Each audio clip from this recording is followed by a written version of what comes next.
sahabat berdesa, salam berdesa, membangun desa, membangun peradaban. Nah, hari ini masih berkaitan dengan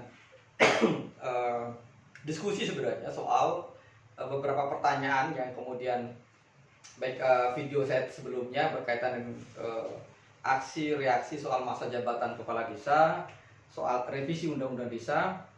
Nah, karena ada banyak pertanyaan baik via WA maupun di Messenger, di Facebook dan TikTok Lembaga Strategi Nasional, dan saya ingin sebenarnya menguraikan sedikit gagasan soal kemana arah revisi undang-undang desa berkaitan dengan tuntutan-tuntutan yang disampaikan oleh kepala desa yang tergabung baik di Abdesi, Papdesi dan lain sebagainya. Nah, saya mengilustrasikan soal peta jalan revisi undang-undang desa. Ya, jadi ini disebut dengan peta jalan revisi undang-undang desa. Nah, sepengalaman kami mendampingi desa, kemudian riset di lapangan, ya baik desa di Jawa, luar Jawa, di Kalimantan, di Sulawesi, di Papua maupun di Nusa Tenggara. Kalau kita mau konsen betul bicara peta jalan revisi undang-undang desa dengan apa goal sebenarnya atau tujuan yang hendak dicapai. Yang pertama adalah poin yang paling penting kalau kita bicara revisi undang-undang desa adalah ya, yang pertama bicara soal kepastian hukum ya tentang kewenangan desa. Ya. Ini yang paling penting saya kira ketika bicara soal peta jalan revisi undang-undang desa. Kenapa di poin soal kepastian hukum undang-undang desa, kewenangan desa ini perlu ditelan, perlu didalami, kemudian menjadi constraint di dalam proses revisi undang-undang desa. Fakta secara empiris menunjukkan bahwa desa, kalau kita mapping isu berkaitan dengan revisi undang-undang desa di klausul soal kepastian hukum soal kewenangan desa, ini isu strategisnya. Kita bikin metrik ya. Isu strategis soal kewenangan desa. Lalu ini existing kondisi real yang dihadapi desa hari ini berkaitan dengan pergolakan kepastian hukum kewenangan desa yang sesungguhnya di dalam undang-undang desa sudah memberikan penegasan, tapi namun demikian di dalam prakteknya dalam aspek kepastian hukum soal kewenangan desa tadi, kalau kita cek kondisi existingnya, satu, desa itu tidak berdaya ya, dan ya tidak diberikan kewenangan sebagaimana substansi yang dimaksud oleh undang-undang desa. Misal di sana ada kewenangan lokal berskala desa, ada kewenangan berdasarkan hak asal usul desa. Dua nomenklatur kewenangan yang ada di dalam undang-undang desa.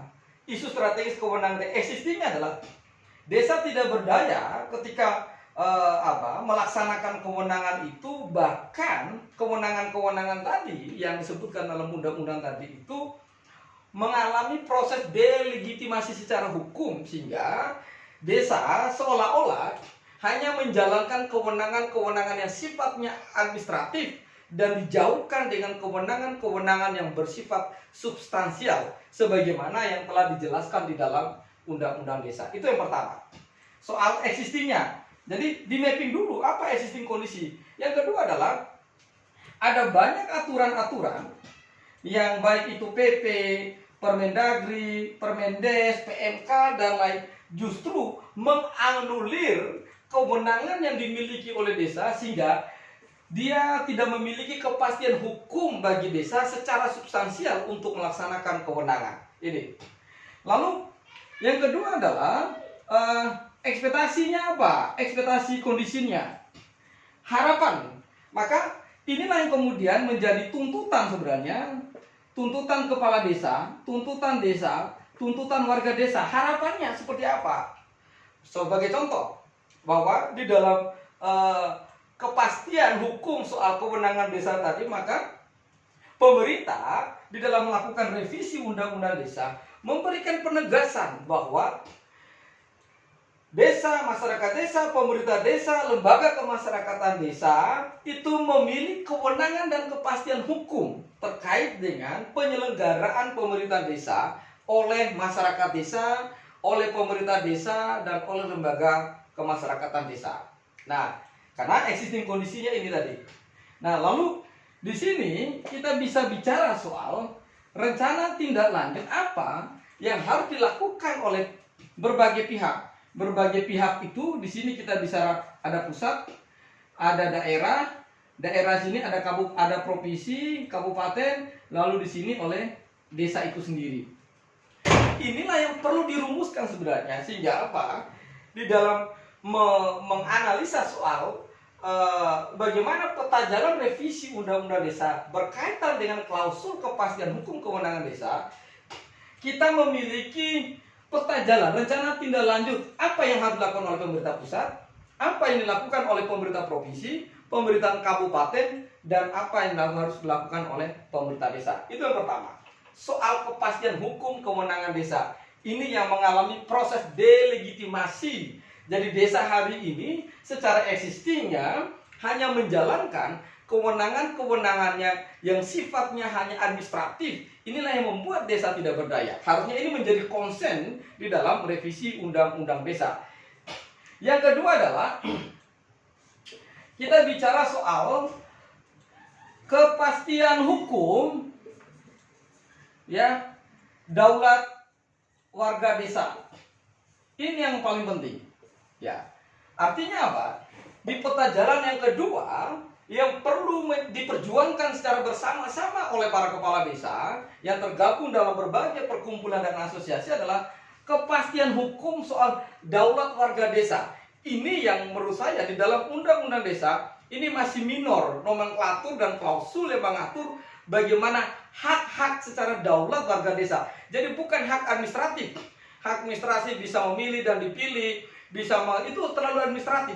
Harusnya di dalam undang-undang desa itu bicara soal hak daulatnya warga desa. Oleh sebab itu ini menjadi klausul yang bertautan antara kewenangan yang dimiliki desa oleh kemudian kepastian hukum daulat warga desa. Artinya adalah bahwa tidak akan ada lagi cerita-cerita soal kalahnya warga desa atau masyarakat desa ketika berhadapan dengan korporat, ketika berhadapan dengan pemerintah desa itu sendiri, bahkan karena apa? Mereka dilindungi kedaulatannya di dalam hal pengambilan keputusan. Contoh, ketika terjadi konflik agraria, konflik lahan, ya, konflik kepentingan yang sesungguhnya masyarakat desa itu punya mekanisme tersendiri di internal bagaimana menyelesaikan, tetapi kemudian karena dikerengkeng di dalam cara-cara pendekatan administratif, ya, yang kemudian normatif, akhirnya menegasikan soal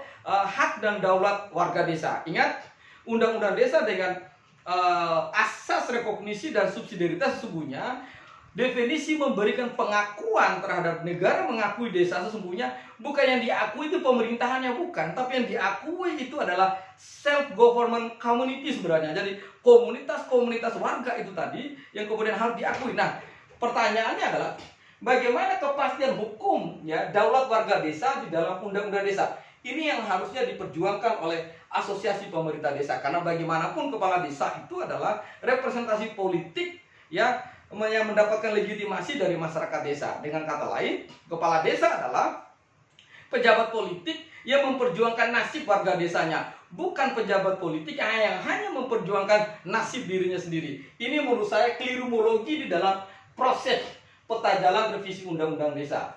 Yang ketiga adalah poin yang ketiga yang tidak kalah penting setelah tadi kepastian hukum kewenangan desa, kepastian hukum daulat warga desa. Yang ketiga adalah bicara soal kepastian hukum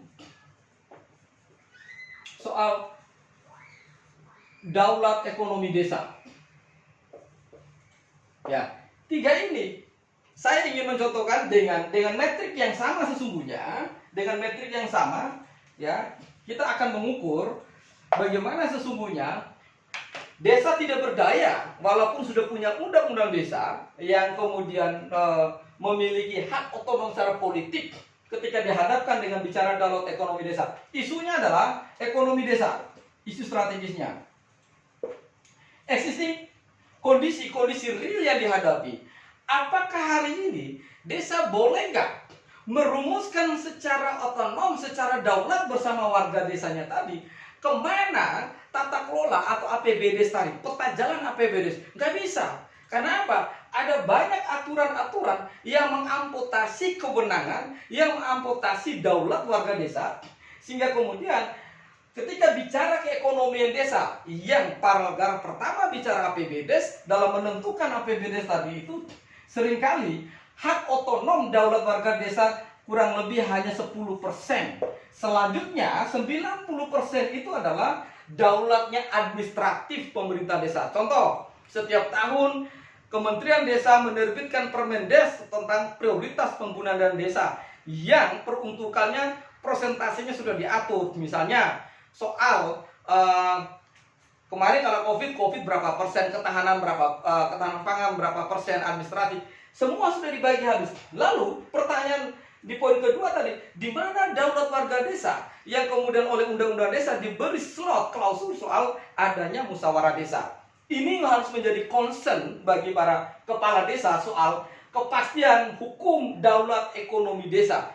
Ini hanya segelintir soal klausul atau para instrumen APBD. Lalu bagaimana dengan isu ekonomi yang berkaitan dengan aset-aset, ya, dan sumber daya ekonomi yang ada di desa? Betapa tidak berdayanya desa, masyarakat desa hari ini ketika bicara soal pengelolaan aset dan potensi yang ada di desa. Kenapa saya bilang tidak berdaya? Yang pertama adalah penentuan aset-aset strategis. Seringkali desa atau masyarakat desa ditempatkan pada bukan pada pengambil kebijakan strategis atau pengambil keputusan, tetapi hanya pada level memberi legitimasi terhadap proses administrasi pencaplokan atau eksploitasi tentang aset-aset yang dimiliki oleh desa. Ini yang menurut saya perlu menjadi domain dalam peta jalan revisi undang-undang desa. Tujuannya adalah kita ingin memastikan desa itu berdaulat, ya, bukan daulat kepala desa, ya. Ini yang menurut saya harus dikoreksi. Lalu muncul pertanyaan, lalu di mana posisi soal peta jabatan yang hari ini jadi viral di mana-mana, soal masa jabatan kepala desa? Saya mengilustrasikan demikian.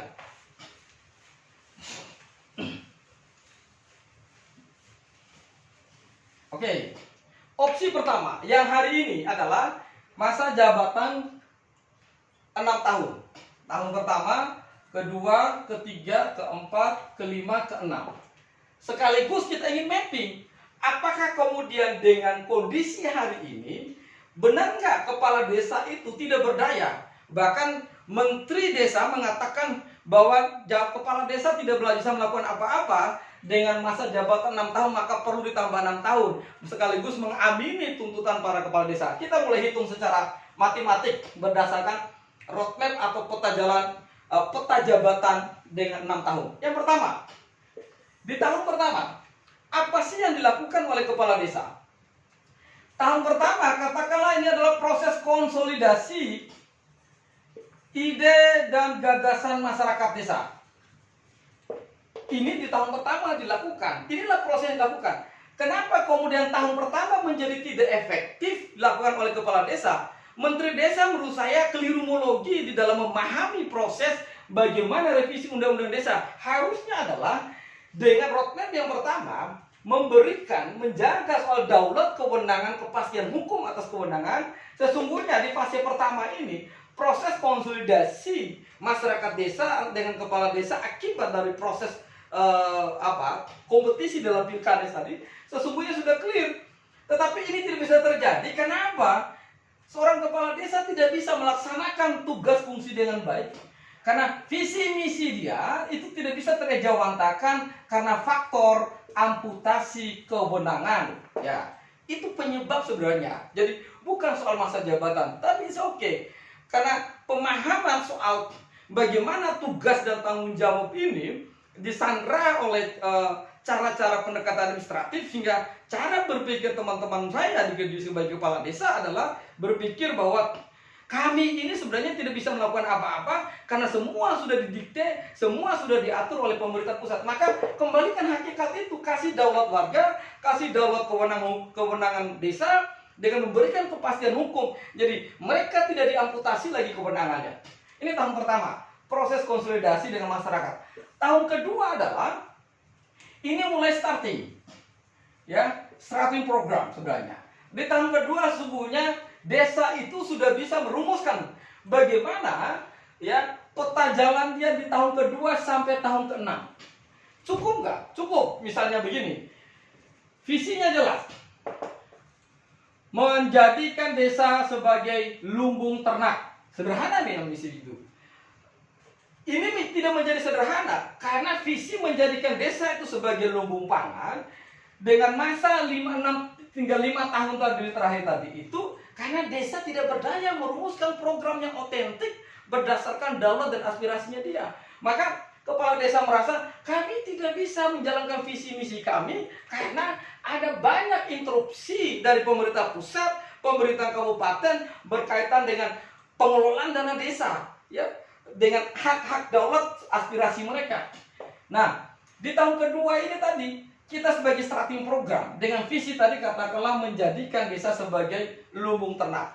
Kalau fokusnya diri sebagai lumbung ternak, bisa lumbung pangan dengan lokus di masing-masing daerah, menurut saya tidak ada yang tidak mungkin di dalam waktu 1, 2, 3, 5 tahun terakhir itu sebenarnya bisa dieksekusi. Oke, jadi ini tahun starting program. Tahun kedua ini kita sudah bisa implementasi program. Tahun keempat ini kita sudah bisa melakukan evaluasi terhadap pelaksanaan program tadi. Tahun kelima ini kita sudah bisa lihat hasil. Tahun keenam ini sudah bisa go publik sebenarnya. Ini goal, ya. Jadi ini memang tidak sederhana di lapangan, tetapi kemudian karena ada gap soal kewenangan, soal aturan, soal administrasi tadi, sehingga desa tidak berdaya di bawah. Nah, lalu kalau dikasih waktu 6 tahun, kenapa kemudian faktor apa yang menyebabkan terjadinya gap antara kabupaten, kemudian pusat, provinsi dengan desa? Pengalaman kami di lapangan, ya, menunjukkan bahwa kenapa kemudian desa itu tersendat-sendat, desa itu hanya menjadi objek di dalam skala perencanaan.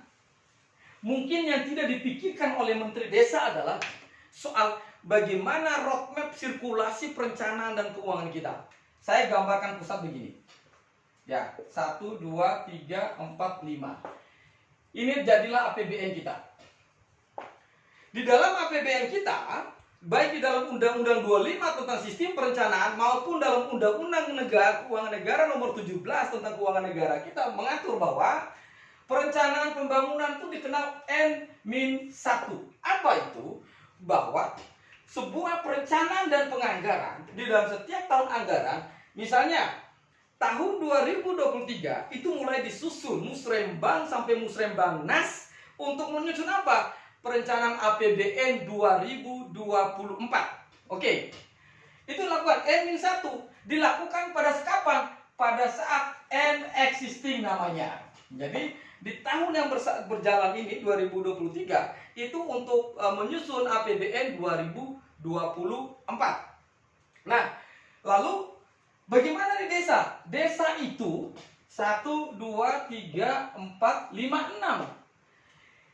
Ini ada perputaran, ada gap akibat perputaran APBN itu yang berbeda kalender jadwal perencanaannya. Contoh, hari ini di kabupaten kota pusat mulai melakukan musrembang untuk menyusun APBN 2023, 2024. Di desa hari ini baru menyelesaikan musrembang untuk 2023. Ini ada gap.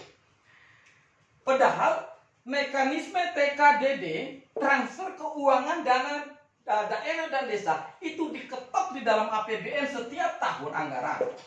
Katakanlah karena kita punya kelebihan satu waktu putaran di dalam penyusunan APBD, hingga inilah yang membuat ada gap dana transfer program antara pemerintah pusat dengan desa, antara provinsi dengan desa, antara kabupaten dengan desa.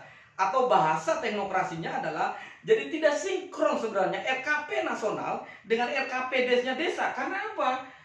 Secara kalender, time schedule pembahasan perencanaan di dalam RKP, rencana kerja pemerintah nasional, dengan RKP des itu sudah tidak ketemu. Nah, lalu tiba-tiba ini ditaruh di 9 tahun.